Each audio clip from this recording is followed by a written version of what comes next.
आखिर कैसे हुई माता सीता रावण की पुत्री।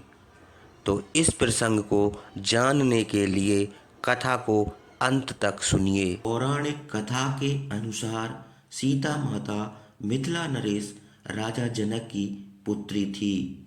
एक बार जब राजा जनक के राज में अकाल पड़ गया तो उन्होंने आंसू की सलाह से स्वयं खेत जोतना आरंभ कर दिया ताकि इंद्रदेव की कृपा उनके राज्य पर हो सके।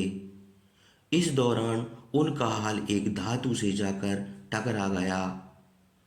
उस स्थान पर राजा जनक को एक सोने का कलश प्राप्त हुआ जिसमें एक सुंदर कन्या प्राप्त हुई। राजा जनक की कोई संतान नहीं थी, इसलिए उन्होंने उस कन्या को पुत्री के रूप में मान लिया और उसका नाम सीता रख दिया।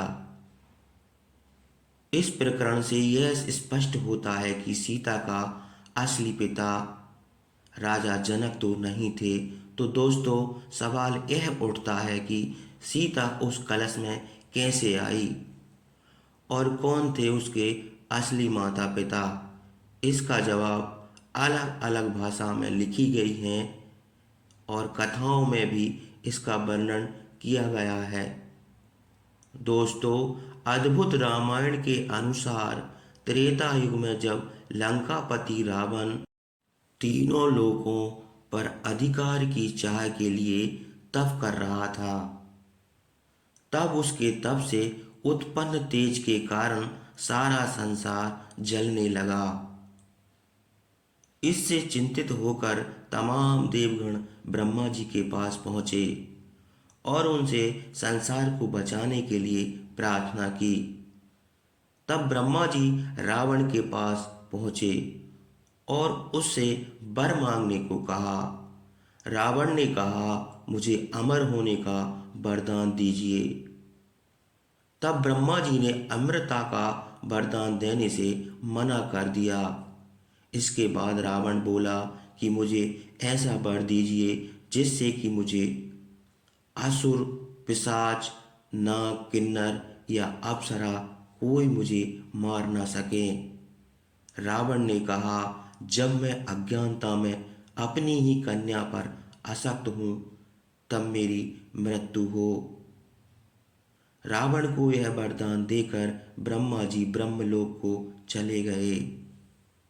रावण ने अपने वरदान में मनुष्य द्वारा न मारे जाने का वर नहीं मांगा, क्योंकि वह मनुष्य को तुच्छ समझता था। ब्रह्मा जी से वरदान पाकर रावण खुद को सर्वशक्तिमान मानने लगा। तो मित्रों, एक दिन वह दंडक बन गया। वहां अर्षि मुनि रहते थे। रावण ने उन अर्षि मुनियों को मारना ठीक न समझा। उसने कहा, हे अर्षिगण, मैं आपको जीतने की ख्वाहिश रखता हूँ। इसके बाद रावण के सैनिकों ने आश्रम से एक कमंडल लिया और आरसियों के शरीर से बाण चुभोकर रक्त निकालना शुरू कर दिया। उस रक्त को उस कमंडल में रखकर रावण को सौंप दिया। वह कमंडल दत्तमदस ऋषि का था, जो कि 100 पुत्रों के पिता थे। उन्हें एक पुत्री की लालसा थी। उन्होंने माता लक्ष्मी से प्रार्थना की कि वे उनके घर पुत्री के रूप में जन्म लें। पुत्री की प्राप्ति की कामना के साथ मृत समधि आरसी ने दूध को अभिमंत्रित कर कमंडल में रख दिया था। इसी कलश में रावण ने आर्ष ऋषियों का रक्त भर लिया था। इस कमंडल को लेकर रावण लंका की ओर चला। इस कलश को रावण महल में लाकर छुपा दिया। उस कलश को लेकर मंदोदरी बहुत उत्सुक थी। आखिर उसमें है क्या। एक दिन जब रावण महल में नहीं था, तब चुपके से मंदोदरी ने उस कलश को खोलकर देखा। मंदोदरी कलश को उठाकर सारा रक्त पी गई। जिससे वह गर्भवती हो गई। यह भेद किसी को पता ना चले, इसलिए वह लंका से बहुत दूर अपनी पुत्री को कलश में छुपाकर मिथिला भूमि में छोड़ आई। इस तरह सीता को रावण की पुत्री बताया जाता है। देवी सीता के जन्म की तीसरी कथा वेदवती नाम की एक ब्राह्मण कन्या से संबंधित है, जिसका उल्लेख ब्रह्म वैवर्त पुराण में मिलता है। इस कथा में बताया गया है कि वेदवती भगवान विष्णु को पति रूप में पाने के लिए तपस्या कर रही थी। हिमालय पर भ्रमण करते हुए रावण की नज़र वेदवती पर गई और वह काम युक्त हो गया। वेदवती का हाथ पकड़ लिया और जबरन संबंध बनाना चाहा, लेकिन वेदवती ने रावण से खुद को छुड़ा लिया और पर्वत से खाई में कूद गई। मरते समय वेदवती ने रावण को शाप दिया कि वह फिर से जन्म लेकर उसकी मृत्यु का कारण बनेगी।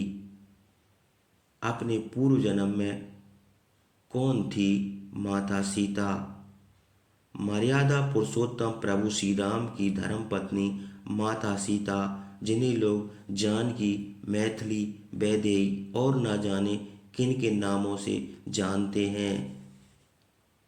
मानता यह भी है कि माता सीता देवी लक्ष्मी का अवतार है।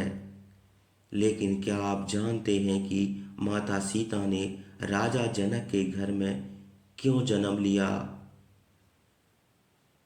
अपने पूर्व जन्म में कौन थी माता सीता? जब धर्म की हानि होती है और पाप बढ़ता है, तब भगवान धरती पर प्रकट होते हैं। यह संपूर्ण सृष्टि भगवती जगदम्बा की ही है। आज से कई वर्ष पूर्व त्रेता युग में एक समय भगवान श्री विष्णु क्षीर सागर में योग निद्रा में लीन थे और देवी लक्ष्मी प्रभु के चरण दबा रही थी।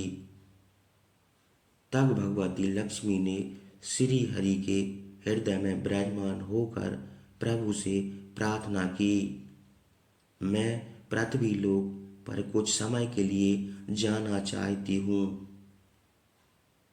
और इस प्रकार श्री हरि की स्वीकृति लेकर देवी पृथ्वी लोक के भ्रमण पर चली गई और वहाँ देवी की भेंट देवताओं के गुरु बृहस्पति से हुई।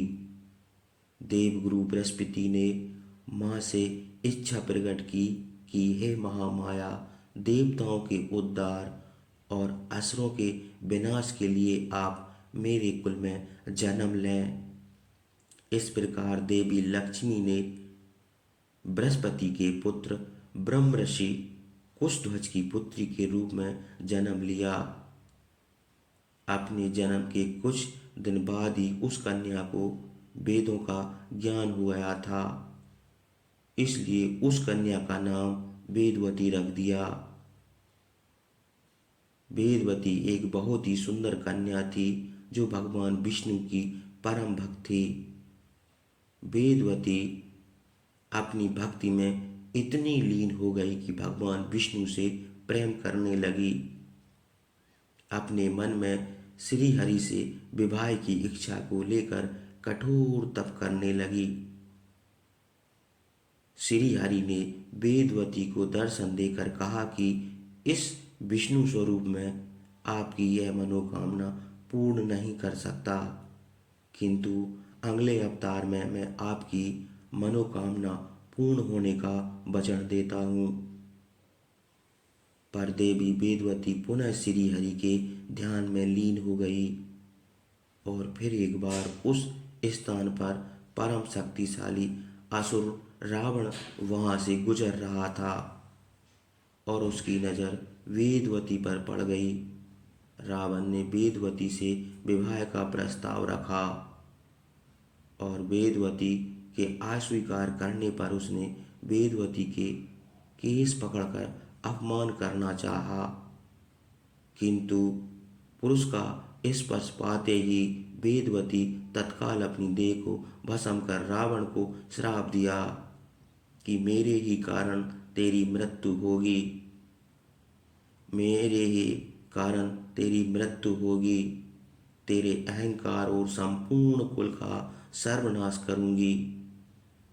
फिर क्या था, वेदवती अपने अगले जन्म में मिथिला नरेश जनक की पुत्री सीता के रूप में प्रकट हुई।